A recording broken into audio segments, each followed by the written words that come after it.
120 বছর আগে খাজা সলিমুল্লাহ 1,12,000 টাকা দান করেছিলেন বুয়েটের জন্য। তখন সেটার নাম বুয়েট ছিল না, ছিল ঢাকা সার্ভিস স্কুল। সেটাকে তিনি রূপ দিলেন আহসানুল্লাহ ইঞ্জিনিয়ারিং স্কুলে। খাজা সলিমুল্লাহর বাবার নাম ছিল আহসানুল্লাহ। আজ থেকে 120 বছর আগে 1 টাকার মূল্য কত ছিল ভাবতে পারেন?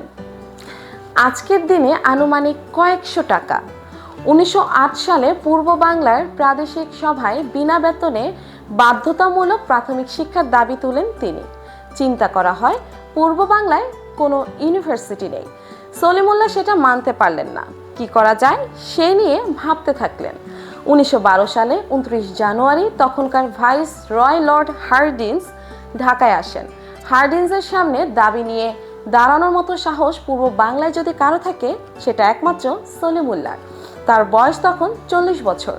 সেই সময়ে 19 জন প্রখ্যাত মুসলিম লিডার নিয়ে তিনি হার্ডিঞ্জের সাথে দেখা করেন, বিশ্ববিদ্যালয়ের দাবি তুলেন। ঢাকা বিশ্ববিদ্যালয়ের প্রতিষ্ঠার অন্যতম অগ্রদূত তিনি।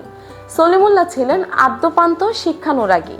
পূর্ব বাংলায় শিক্ষার বিস্তারের জন্য পিছিয়ে পড়া মুসলিম জনগোষ্ঠীকে শিক্ষিত করার লক্ষ্যে তিনি বহু বৃত্তি, বহু প্রকল্প চালু করেন। ঢাকা বিশ্ববিদ্যালয় প্রতিষ্ঠায় অগ্রণী ভূমিকা এবং ঢাকা সার্ভিস স্কুলকে আহসানুল্লাহ ইঞ্জিনিয়ারিং স্কুলে রূপ দেওয়া ছিল তার সবচেয়ে বড় উল্লেখযোগ্য অবদান। শিক্ষাকে যদি জাতির মেরুদণ্ড বলা হয় তাহলে পূর্ব বাংলার সেই মেরুদণ্ড তৈরিতে সলিমুল্লাহর চেয়ে বড় ভূমিকা সম্ভবত বিংশ শতকে খুব বেশি কেউ রাখেনি। মাত্র 44 বছর বয়সে তিনি মারা যান।